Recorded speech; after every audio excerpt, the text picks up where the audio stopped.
is that first of all, we had this connection. Is it on now? Yes. First of all, we had this connection that we gosh, I'm thinking of some other things too. Understand each other. You know, I've done a lot of personal work, and Ted kind of reminded me of myself before I did my work. And so I was able to also help Ted. We've seen energy healers for deep work, and Ted was open to it. We trusted each other very We've much. seen shaman work, energy workers, Margaret, and we would bring things to the table so that there could be healing. And I think because our loving each other, he was willing to do that. And The thing, basically, the thing that both of us, one thing we were proud of is honesty. We didn't ever put it down there, but honesty we had, every time we met each other, I always had eye contact with Lena, and I'd talk a little bit, and she'd talk a little less, and we just were careful with each other's spirit. And you know, another thing with Ted, I was raised in a family where I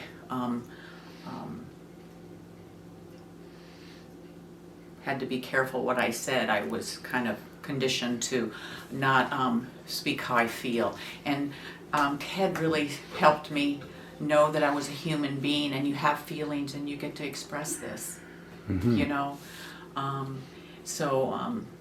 Each one of us, I think, helped each other in growing. And Well, the thing that I immediately saw in us, and that was that we were refreshingly honest to each other with eye contact and with words, which was, I can remember being able to talk and not just talk because I had words, just talk, but the words were meaning things. And we had contact, and we didn't really want to express our interest in each other personally, but we did a little more than that. in the beginning, you mean? Yeah. Would you say you're alike or different? Well, I think a lot alike, and you know, to have age and race, you know, I was from the farm. Right. You know, my parents had an 8th and 9th grade education, so I mean they had common sense, but they were from kind of a bit backwards at things, and at Ted too, way back in your time, and so I think I can understand some of. I mean, it makes us where we're some similarities. Well, I think there was a thing that I noticed. I met you at the library one time, and we were in the... that was someone else. Maybe it wasn't the library. Maybe it was somewhere else. Go ahead. You'll have to cut some of this out. Yeah, I'll pick my tongue first. Well, just go with it. Go with it. You met me at the library.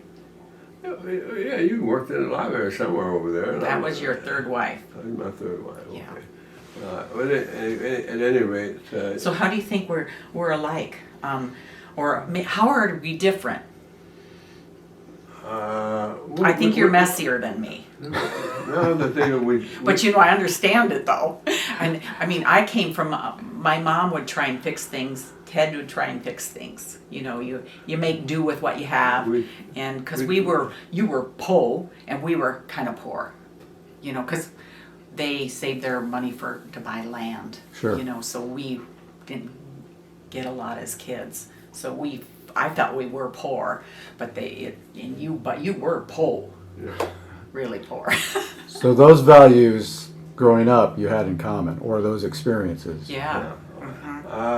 And also, I mean, I hope that this is just for you, but just working like hired hands for our parents. I mean, the boys came 5th and 7th, so we were baling hay and milking cows and working like hired hands. And Ted talks of some of his, working, slopping hogs and just some of the that. things I talked about. I came from Georgia, and we all, in Pennsylvania, we had hogs, and in Georgia we had hogs, and we had to have the hogs outside of the city limits, and the city limits was about a mile, half mile. So every day we had wheelbarrows full of slop. People's neighbors' trash in a wheelbarrow to feed these hogs because that poor. I mean, feeding them newspapers and maybe vegetable scraps and stuff. The advantages we get the wheelbarrow on the hill. And it was a huge hill you had to bring it up. Well, it was about 1.25 miles, and we had to go down the hill and hit the bridge and go over the train tracks and the train tracks. Toot, toot, toot, toot. And the smoke would come up, and I'd duck, and make sure that the pigs weren't getting too much dust. Okay, let's think of some other similarities. Similarities. You know what? We are very adventurous. Yeah, one of the questions I was going to ask you, favorite place you guys, you've traveled so much. Yeah, but we everywhere we've traveled, we went by ourselves. And Ted, I did a lot of traveling before Ted, but Ted could go into any city because of, being a coach and stuff and know how to tackle any city. I really admired that and watched how he did it. Because, that's kind of scary going into any city. Yes. And renting a car in Europe and driving right into Madrid and, but I had got my driver's license for Europe. We drove through. We just took every moment at a time and didn't have someone protecting us. We were adventurous. We felt people. We went everywhere and acted like we lived there instead of ran to the Eiffel Tower and then ran to this bridge and we would get our place. The first thing we wanted to do was a guy to go to the church or to the library to identify with that as a place that we would find something we enjoyed. Yeah. Remember that place? In Paris we had a place above a bakery, and we had these doors we could open, and it was a busy street, and in the morning they'd be pulling out their awnings and washing the street down and putting out their vegetables, and the smell of the croissants would come up through we'd be sitting out and the church bells would go off. What you do? Get on and get us some. What do you want? What they got? They're cooking, and they're gonna have something left over at least. I said, well, I'll go down. I'll get them my clothes and go down and come on. Here you are, Lena. But everywhere we went, except for Alaska, the cruise, they took care of us, and that was just 2 years ago, and that's because of age. We just wanted to do that. But everywhere we went to Russia, and we would use sign language because we didn't even have a little book to help us through.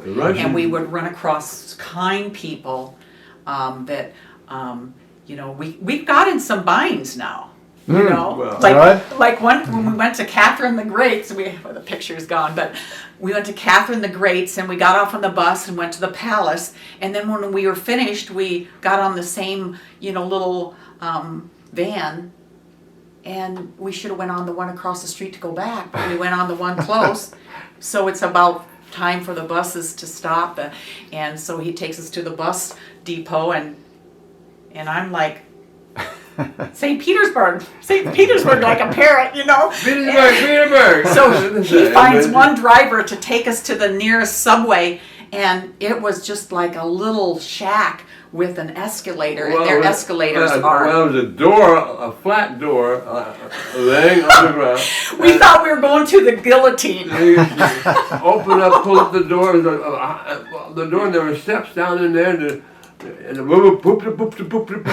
And come on, we gotta get in. And I said, St. Petersburg, and the bus driver goes, he finally got mad and just like, you know, and just like, okay. Wow. And it was the way to go though. But Sure. you know, we couldn't speak. You know. So, but anyway, it was everywhere we've gone. There's been adventures, and that we wouldn't have had if we were on a tour.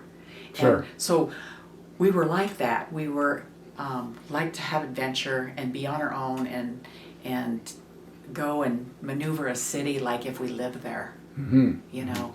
Now, Ted had traveled with, of course, with track and coaching. Had you traveled to like Europe or other outside the United States before? You Yeah. guys did that together? I before I met Ted, I traveled to Egypt, Jordan, for a spiritual journey. I down into spiritual places in Central America, Oh, nice. Wow. Good for you. and had lots of spiritual things, that some magic that's happened in Machu Picchu. I've been there. Uh-huh. Yeah, and but then with Ted, so it was just, you know, one time when my dad died, I went to this woman in Cedar Rapids. It was she was a psychic, a minister, and a psychologist, and she.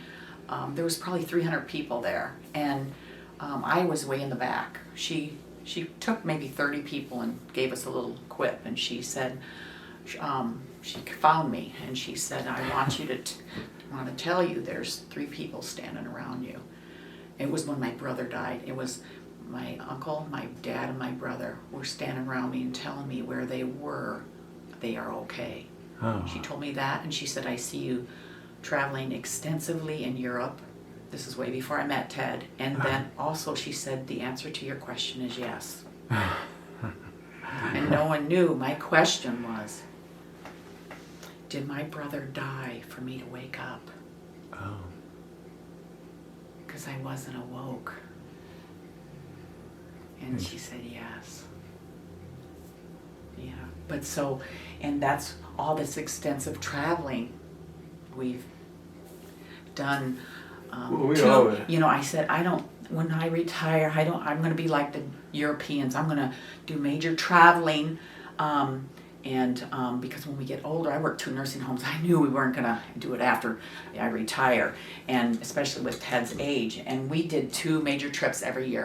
So we Nice. went a lot of places. Nice. Yeah. Well, we always try to find where the church was. In Austria, we go to find a church. Well, we kind of, truly, we stay away from museums and churches. I We mean, just want to know where they were, that's all. when we went to Notre Dame, we ran to the Mona Lisa, took a shot of you and left because, it's tiring. Mm-hmm. Sure. But the art we saw on the way was enough for me. All that religious stuff was enough. Mm-hmm. The big thing was to be in a city that you were unfamiliar with, that was outside the United States, and just have that experience. Right. Well, One time, remember when we went to the graveyard in Paris? We walked through from our hotel probably 4 cultures to get there. How fun was that? Well, this is a graveyard where Cultures. famous people came to Paris just to die and be buried there. Well, Chopin, Edith Piaf, Morrison was there, and he had a grave that was guarded because people wanted to dig him up.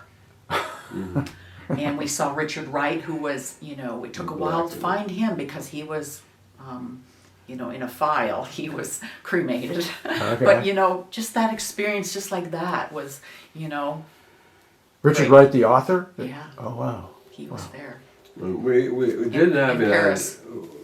We didn't know why these black famous people wanted to come there to die, which was To have their interesting. more freedom and be acknowledged. We were quite fortunate and had a lot of rich spirit. We go places. up and find interesting things to do and interesting people to, Yeah, yeah. and interact with the people. Well, the thing that I found to be quite interesting, I'm sure you did too, when we got out of, when we went into Russia, everything is slammed down. There wasn't, and so I decided, church, we'll go to church in Russia. And Lena couldn't even find a church. The Russians don't have a church. We did find one church, but not a lot. This is a good story. When we were in, is the Rodin Museum in Paris? I think so. And we're walking to find it, and because I like the thinker. Going across that bridge. And Ted runs up. He's way ahead of me, and he's like, asked this policeman, you know, are we on the right direction to go to the Rodin Museum? And he goes, can you say good morning? Oh my. And he said, and Americans are like that. We bark mocha, you know, our coffee orders. We just bark what we want instead of say good morning.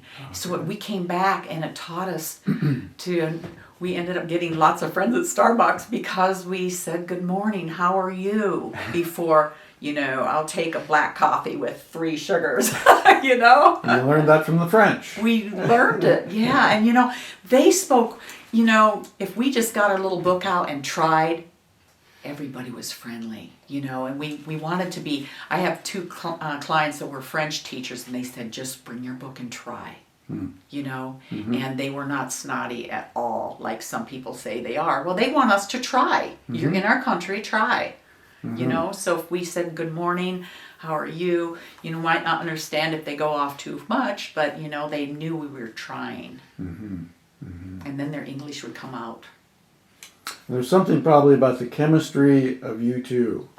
I mean, it's sort of an intangible thing, but in terms of like negotiating with bus drivers or police officers, I mean, sometimes you're dealing with them individually, but I think you two together also sort of convey, I don't know, partly that adventurous spirit, and maybe why we're not messed with too, you know, like, you know, some people say, were you okay when you went down south, you know, because there's, you know, maybe it's our age or the chemistry, I don't know, Well, but we've that. always had kindness. You know, I haven't run across going down in his, or you in Denison either, you know? So it might be chemistry.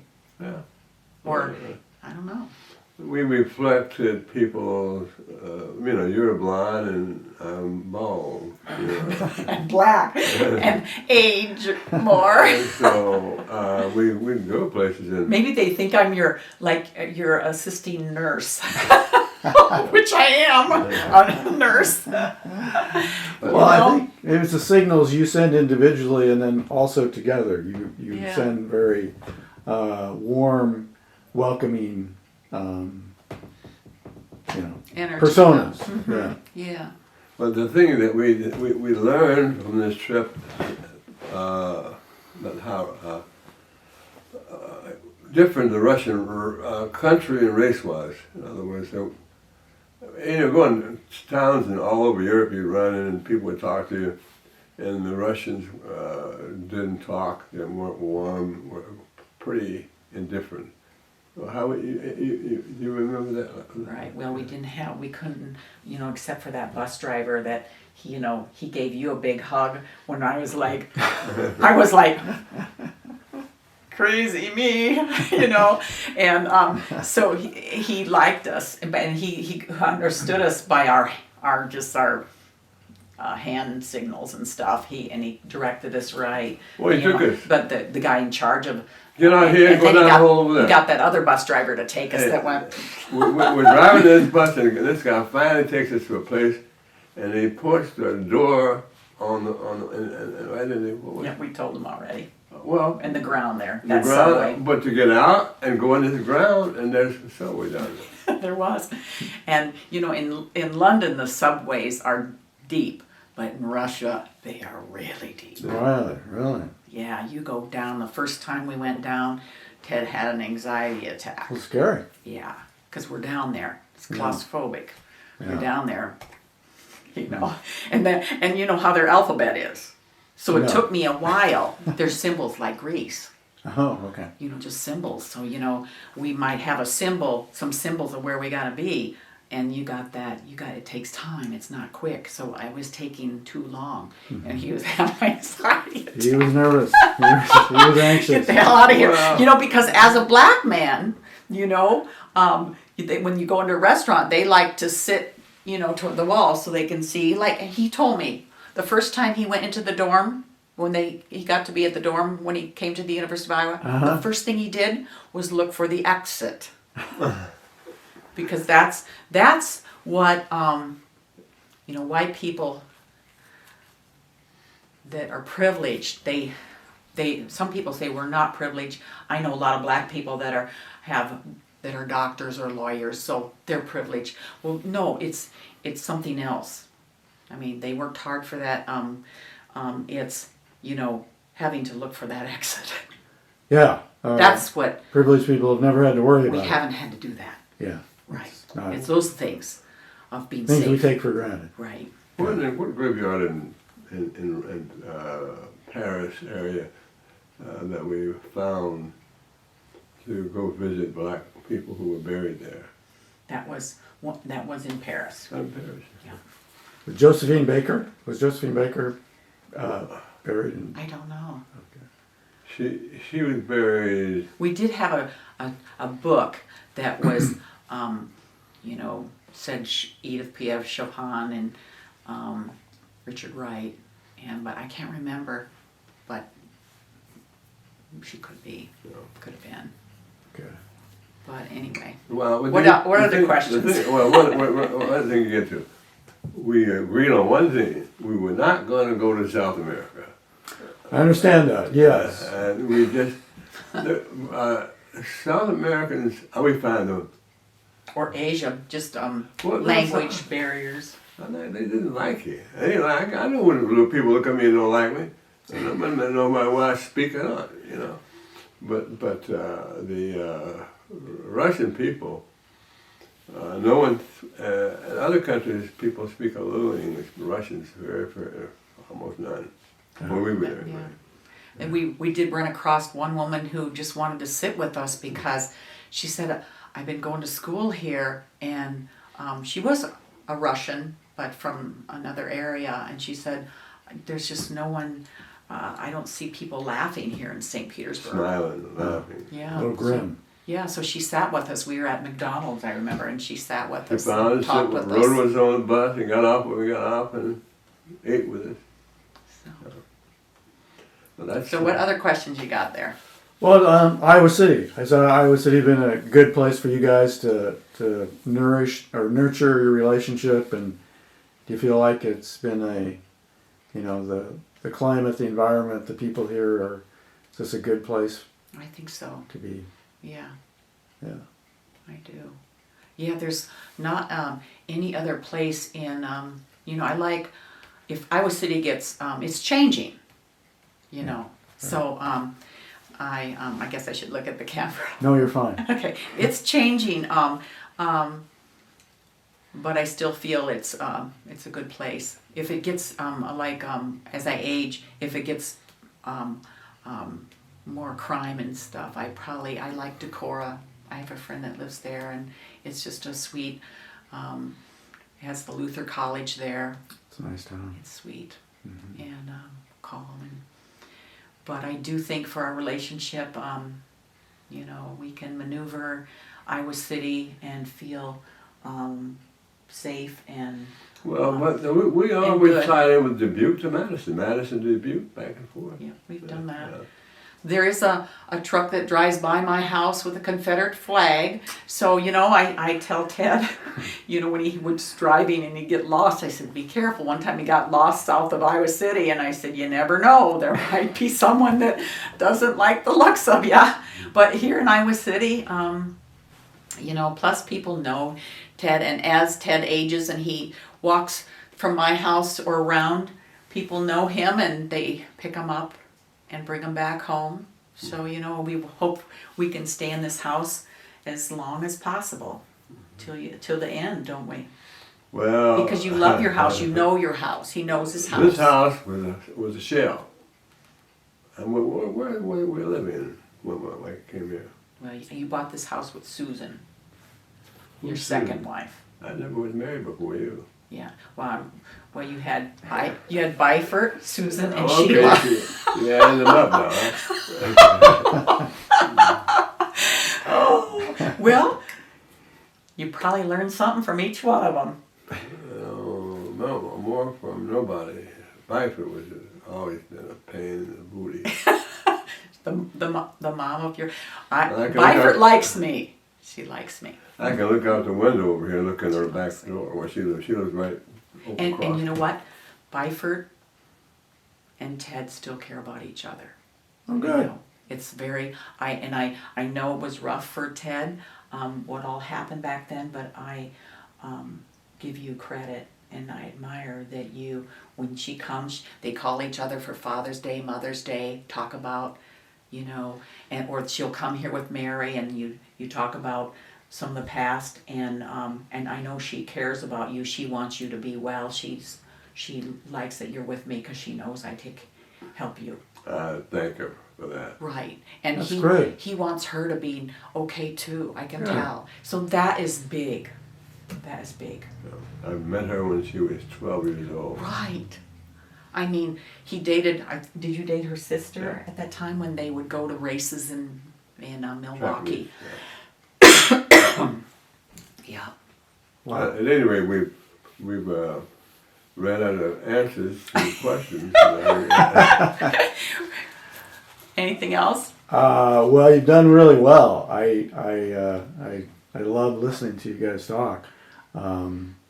Yeah, I don't have any real brilliant questions. What about the questions about you? Can we ask you any questions about you? Is it still on? I'm on the other side of the camera, but that's okay. probably the best place for me to be. But yeah, no, I think I appreciate you guys Well, sharing all that. I'll always remember the first time I met you. Remember that? Yeah, I think we you had the cross country one on the cross country course, and I recall meeting in Evanston at the the track. Big Ten meet. yeah. When you were at high school. No, actually it was my junior year at Iowa, because you came here, you came to Iowa City, and joined the track program the following year, and I had no idea that was going to happen. No, okay. But it was. You and I have been very fortunate to we got to know each other early, and we're able to enjoy each other's warmth and company. 50 years later, here we are. Can you believe it? I know. We're Wow. still enjoying it. Yeah. The coaching you was the difficult coaching. He always wanted to run hard and fast, and we go out to the golf course, and he would go out and run down through the woods and didn't know if he was going to come back because he'd be so damn tired making that turn. Oh. But as we sit here and do what we're doing, the interesting, warm moments we've had together have been enjoyable. You know. Well, you're very kind. Yeah. Very Talks kind. about you a lot. I will never forget you. I'll never forget the first time I met him. Yeah. I went out to the cross-country course, and he was a loner, you know. Surprise. And so I said, I can understand it. John's running down that track, or he's coming back over here now, and Kretz would look after him and say, "Don't go out again here. We're going to do something." You know, okay, we'll do it. But it was very meaningful for me to end up start my coaching career and ending It's probably the